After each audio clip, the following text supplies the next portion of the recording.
1 week from tonight, October 5th, You Bet Your Life, starring Groucho Marx, will be heard at this time over most of these same CBS stations.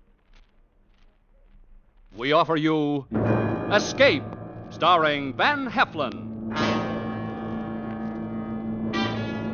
Escape, designed to free you from the four walls of today for a half hour of high adventure. You are trapped in the dank darkness of a ruined plantation house.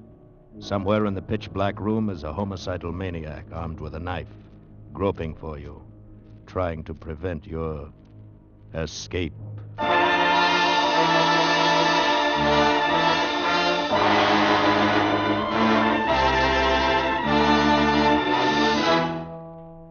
Tonight, with Van Heflin as John Woolfolk, we escape to a deserted sandpit off the coast of Georgia, where terror stalks under the Spanish moss, as Joseph Hergesheimer tells it in Wild Oranges.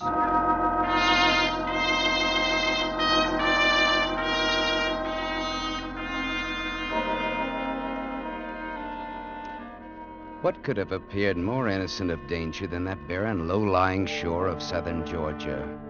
What could have seemed less laden with terror than that lovely little cove, so tranquil and well-sheltered, so warmly bathed in late afternoon sun as we dropped the anchor of our ketch and prepared our mooring? And yet there was something. First, it was an aroma. A grove of wild orange trees in late bloom grew defiantly amid the tangled undergrowth of the shore. The scent was strong and exotic and heady. And as I smelled it, I felt a vague uneasiness. Then, as I watched the shore and Halbert, my sailor, unfurl the sails, the mirror of the cove was shattered by a movement. At first, I thought it was a fish leaping and playing in the water. Came round a spit of land from an inner bay, and then Halbert was beside me. That's queer, sir. I would have bet there was nobody within miles of here, but that's someone swimming. Yes, that's a girl. Aye, sir. She'll be surprised when she discovers us, no doubt. And embarrassed. She swims well, doesn't she? Yes, sir. She had been born in the water. Oh, she's seen us. Yes. Now she's running away. Hey, that's Brentwood winning an Olympic race, huh? Yes, sir. I wonder what she's doing here, where she comes from. Perhaps there, sir. Where? Through the trees. There's a house there. You can hardly see it. I spotted it a moment ago. Yes, so there is. I know, but it's a ruin. It's rotting away. No one could have lived in that since the Civil War. There may be others back there, sir. I know, but this is a deserted coast. It's marked as a swamp on the chart. Well, I don't know, sir. Huh. This is strange. It's very strange.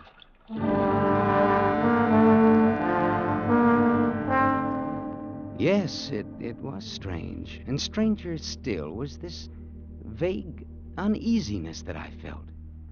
As twilight fell, the aroma of the wild oranges was overwhelming. And suddenly, without knowing why, I slipped on my jacket and went to the side and dropped into the tender. Halbert stood by to cast off. He asked no questions, and I said nothing. What could I say? I didn't know myself why I was going.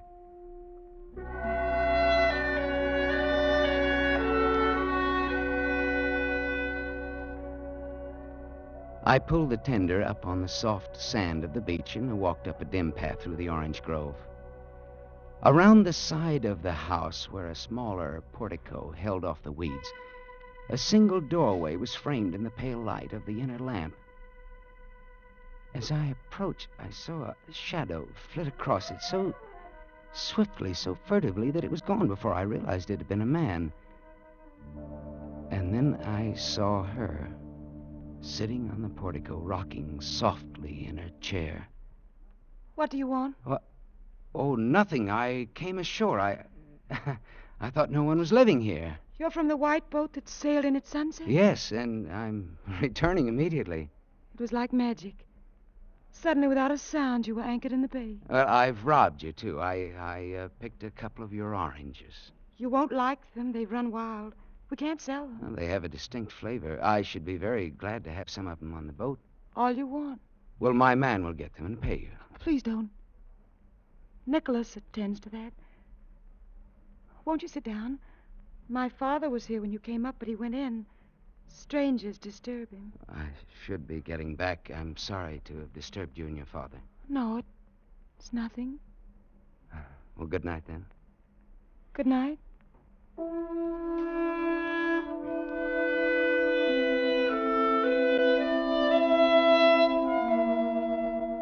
That was all, a fragment of commonplace conversation, but it was enough. Now the uneasiness I felt, the strangeness of this place took shape for me. I saw it in her lovely, fragile face. I heard it in her voice. There'd been a hidden terror, a terrible, controlled fright that approached hysteria. But when I got back to the boat, Halvard made it even worse. Find anything, sir? There are people living there. Well, there'll be water then. Maybe we can stay here for a couple of days. What do you mean? Well, this is good anchorage. I'd like to unship the propeller, and there's some scraping to do. Yes, I suppose you're right. We need a couple of days of work before we head into the open sea. Yes, sir. Oh, we'll do it here.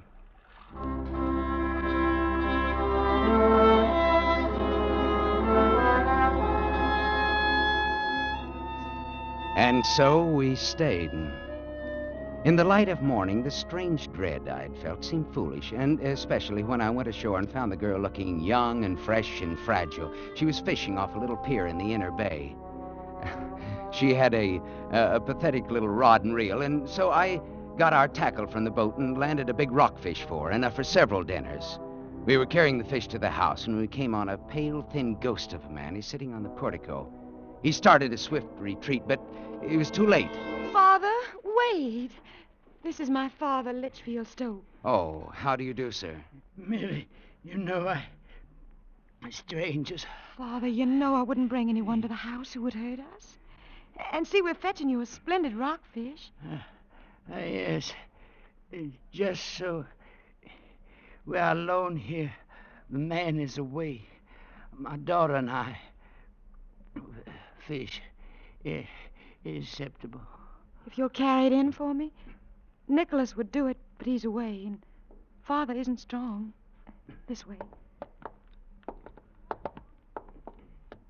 We have no ice. I must put it in water. In here, right there. Thank you. You've been very nice. Now I suppose you'll go on across the world? Well, not tonight. We're staying here making repairs. Where do you come from? Where are you going? Oh, from Cape Cod. I'm going to South America. South America. I've traveled. On maps. I was born here in this house. I've never been 50 miles away. You seem like a girl who's been everywhere in the world. You've had the best education, everything. My father has many books in there, that's all. You're, You know, your eyes are remarkable. They're magnetic. Well, there's something else in your eyes and in your voice. What is it? Fear? Fear? Why, no, of course not. What should I be afraid of? Well, I don't know, but I saw it in your father's face, too. It's only your imagination. Yes, no doubt. Well, goodbye, then, and thank you for the fishing.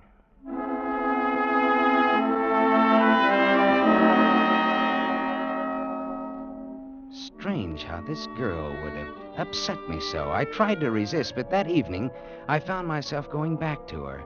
Tying the tender into the little pier, I watched her as she came to meet me. I'm glad you came. Let's stay here by the sea. It's so lovely in the moonlight. All right. Oh, it is nice here, isn't it? Nicholas is back. Nicholas. He's our man. I lied to you today about fear. I suppose I am afraid. I suppose my father's passed some of his fear on to me. Why is he afraid? Well, that's a long story, going back to the First War. He was a young man then, and he didn't go to war. It wasn't that he was a coward exactly. He just couldn't adjust to it mentally. People laughed at him and threatened him. And that's when a sort of perpetual fear started. He ran away, met my mother and married, and they came here. None of us has ever left this lonely place. Never will, perhaps. And your mother? She's dead. Loneliness killed her. Perhaps it's no wonder that I sound timid and afraid. Perhaps I am. Aren't you lonely, too? I don't know anything else. But what about you? Who are you that you go sailing about the world with only a sailor for company? No, I'm nobody. My name is John Woolfolk. And you do nothing but sail about the world? Nothing. Why? Oh, well, let's say that I don't like modern society. Let's say that I don't like entanglements. I see. Oh, no, I didn't you mean needn't that. apologize. I envy you your freedom. I sit here a great deal and watch the ships far out there on their water roads. You are enviable, sailing where you like, safe and free. Safe, free. There's something more than you've told me. There's more behind this fear in your voice. No. But look, perhaps I can help. No, please. Oh. What's that? It's Nicholas. He's blowing on the conch. I've got to go in. Wait a minute. I'll come with please, you. No, don't come. You'll be going soon? Tomorrow, perhaps.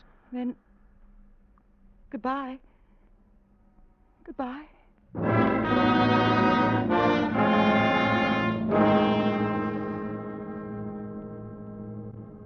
Now I knew the terror that I had only sensed was real. This girl was possessed by fear. This house held some terrible secret. What could it be? Next morning, Halford went in to fill a cask for water. He came back without the cask, and he was livid with rage. There's an idiot in that house, sir. Next time I'll take the pistol. What do you mean? Where's the cask? It's broken, sir. How? How did you... I was filling it at the cistern, and this idiot, a huge, hulking brute, came out of the house. He told me to get away. Well, I tried to explain we had permission, but he came at me with a knife, gibbering. He put his foot on the cask and crushed it. Well, I'll see about this. Be careful, sir. The man's not quite right. He's dangerous. Plenty dangerous.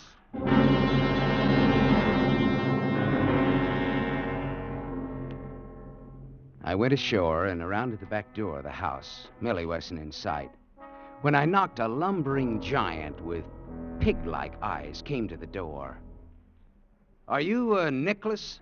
What do you want? Well, I take it you're the man who broke my water cask. It was full of our water. Look, I'm not going to argue with you. I came ashore to instruct you to keep your hands off of my property and my sailor. And let our water be. I told you that I wouldn't discuss the water. I don't have to justify myself to you. Just remember, keep your hands off. Don't get me started. What do you mean, started? I don't care what you do. Don't get me started. Mind now, I want you. Don't get me started. Put down that knife. Go away. Don't get me started now. Go away. Stand back. Don't get me started. Nicholas, stop. What is this? What's the matter? Well, nothing. Nicholas and I had a little misunderstanding, that's all. You tell this man, Millie. Tell him to go. And don't get me started. Nicholas, put down that knife! Now, Mr. Wolford, please. Please go. I have never seen such terror in a woman's eyes. I felt completely helpless as I turned. I went on back to the boat. But mingled with her terror, I'd seen something else in Millie's eyes. There was a plea. And I knew there'd be another meeting between me and Nicholas.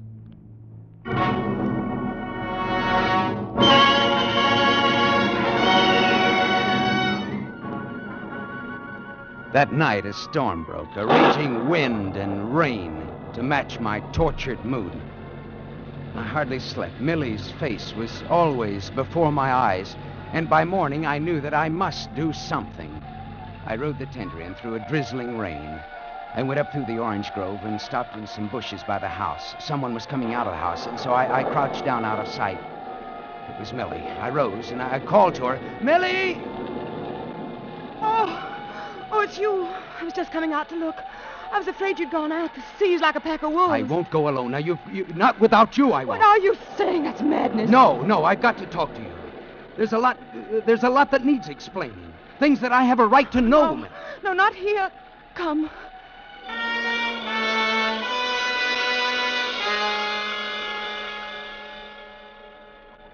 She led me into one of the smaller ruined buildings. We crouched far back in the dripping shadows of a corner.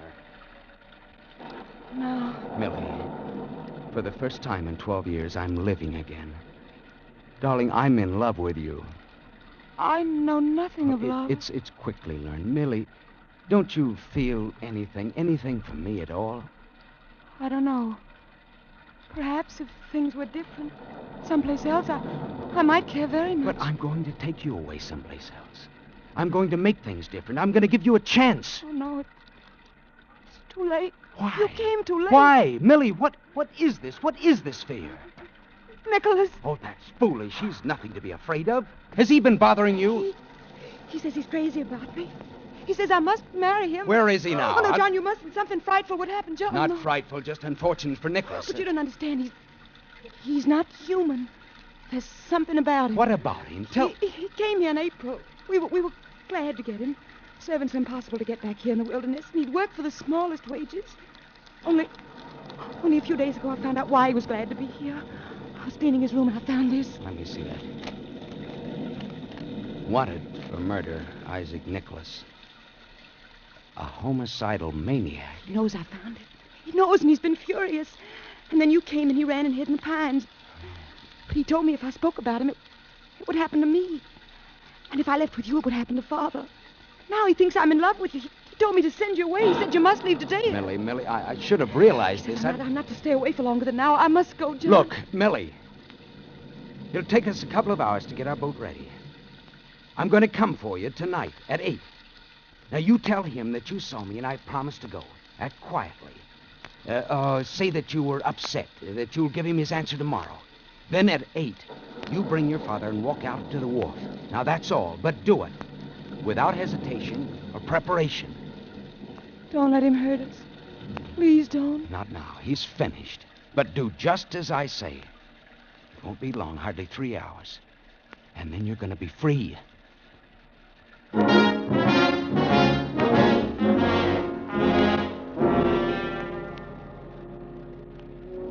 Now that I knew, now that there was to be action, I felt better. Not that I minimized the risk. Halvard and I got the ketch ready for sailing. At 8 o'clock, Halvard and I tied up to the little pier. The storm had let up a little, but it was still raining. I got up on the dock and I waited for Millie. 10 minutes passed. And then 20. Something was wrong. I told Halvard to wait there with the tender. Then I walked slowly up to the house. It was dark. I went up to the side portico, to the heavy door. There was a tiny crack of light showing under it. I pushed it open.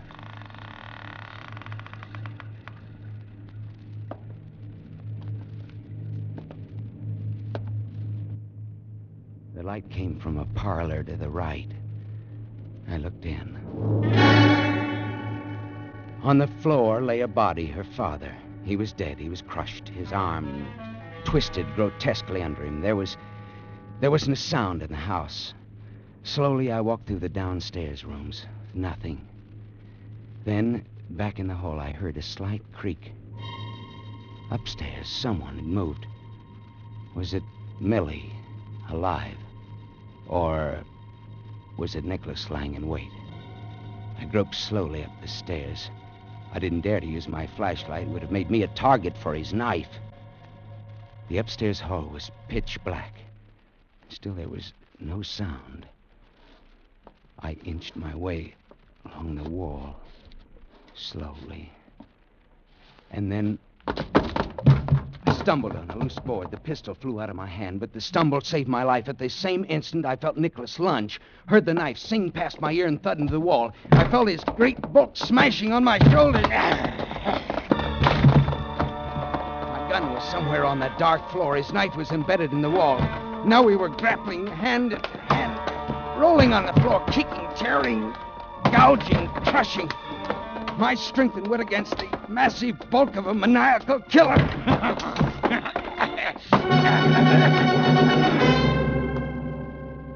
How many minutes did that unusual and unequal struggle last? I don't know. It seemed an hour.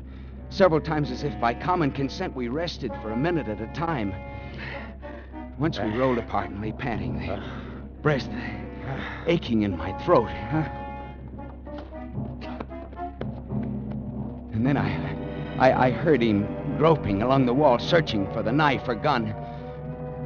I threw myself at him again. He was too big. He was too furious. I felt my strength ebbing away. His fingers were closing over my throat. With one last effort, I tried to throw him off, to roll him over.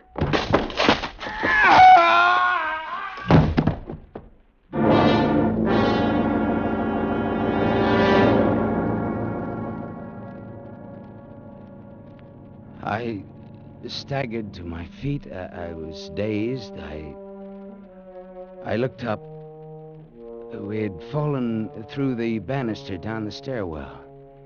Nicholas had landed on the bottom. He lay there on the stairs, sprawled, his head at a grotesque angle. He wasn't dead. He's only stunned. I leaned against the wall, looking at him stupidly. There was something that I must remember. What was it? Then she came down the steps, and I remembered. Millie. I had to walk right past him. There was no other way. Right past his head, and my skirt was...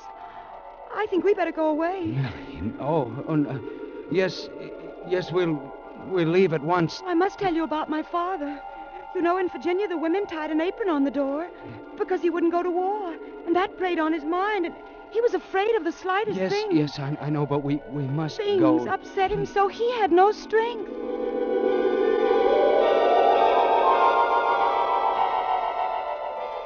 To hear her talk like this, like a sick child, was almost more than I could bear. Then I heard something. Nicholas had got up. He stood up and stared at us for a moment, and then he started slowly up the stairs. He was going after that knife. The least little thing upset him. Millie, look, we've got to go. I was to meet a man. We were going away someplace where it would be peaceful. But Nicholas suspected, you see. He asked why Father had put on his heavy winter clothes. And then when I tried to go out, he pushed me. Millie, and do you know what Father did then? He came up and said, "Don't do that. Take your hands off my daughter." His lips shook a little.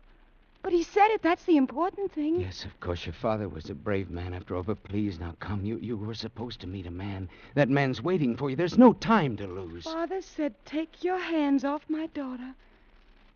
Nicholas killed him, of course. But it was a brave thing to do. Yes, now come.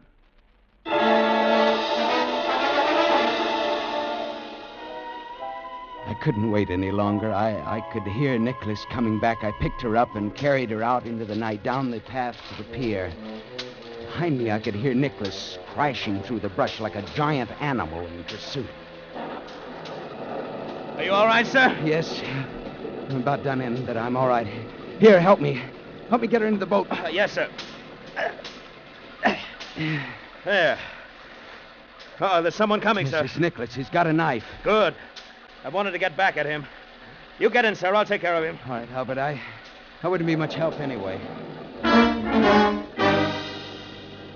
Albert went to intercept Nicholas on the path. I heard them meet and struggle for a moment. And then a figure came walking slowly, stooped onto the pier. I got ready to shove the boat out into the water, and then... It's all right, sir. It's me. Albert, where's Nicholas? I stopped him. He was all bumped out. Are you hurt? No, it's just a scratch, sir. I missed his hand at first in the dark. It's nothing. Good. Well, let's get away from here, then.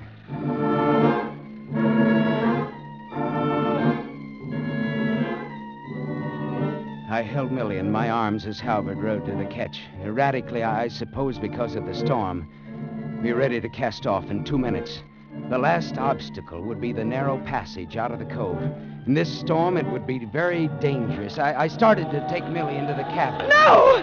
There's Nicholas in the doorway. No nonsense. Nicholas is dead. You're on my boat. You're safe, Millie. Safe? With John Wolford? I am John Wolford. But you didn't come. Yes, I came, Millie. You're safe. Please, come. I'd rather stay up here. All right. You sit here beside Halford. I'm going up front to take soundings. In this wind, you won't be able to hear me if I call, No, sir. but you can hear me. Remember, we only have 3-foot clearance. Now, you'll have to hold it steady through that passage. Yes, sir. Halford, now, this is no time to be brave. How do you feel? I feel all right, sir. I've taken knives before. All right. Just a scratch. All right, fine. Now, we'll fix it just as soon as we get outside. All right, now, let's go. Pull up your anchor and turn over the engine. Yes, sir.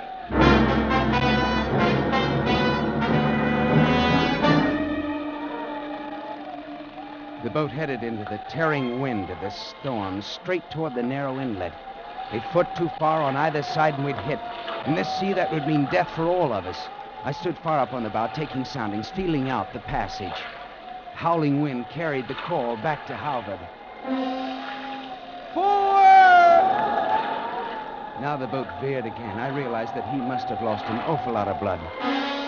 Halbert! Halbert! Steady her! Slowly, haltingly, it came around. 3.5! Steady now!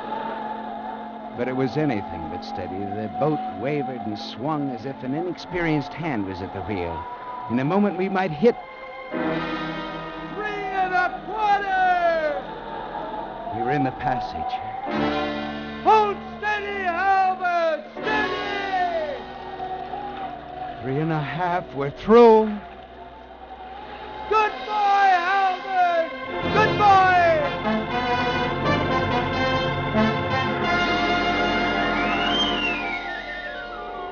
Good boy, Halbert, I called. But when I went back, it wasn't Halbert at the wheel. It was Millie. Millie, her hands steady, her eyes washed clear of any madness. Millie with a little tight smile on her face, but no fear. And Halbert lay, rolling with the swells in the bottom of the cockpit. I'm afraid, John. He was wounded worse than you thought. Oh, Halbert, good He heavens. told me to take the wheel. Said it was life or death, and then he slid down like When? that. When was this? Back there in the passage. Just when you said 3.5. I'm afraid I wasn't very good, but I held on. Oh, Millie, you were wonderful. No, not yet. But I'll learn, John. I'll learn.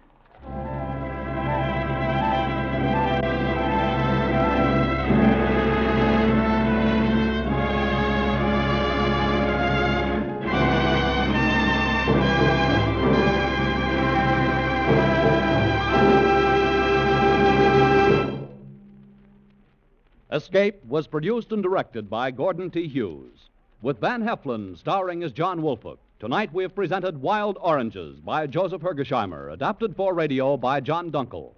Featured in the cast were Betty Lou Gerson, Bill Conrad, Edmund McDonald, Wilms Herbert. Special music was conceived and conducted by Del Castillo. Next week. You are following a man whom you must kill to the bleak wastes of a tiny island at the bottom of the world. And you know that one of you can never escape. Next week, we escape with John Russell's grim story of revenge, The Primitive. Good night, then, until next week, when once again we offer you Escape.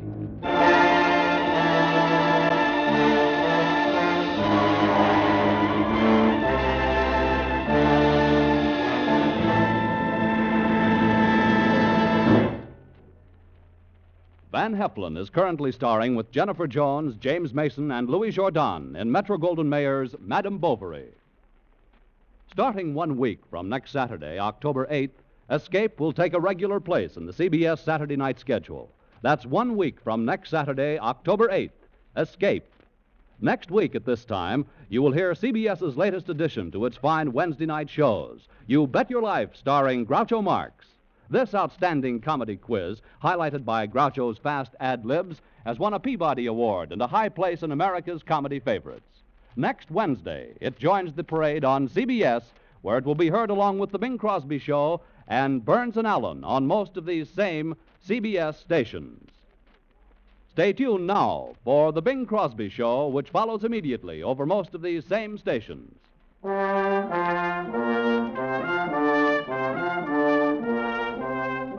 Paul Masterson speaking. This is CBS, the Columbia Broadcasting System.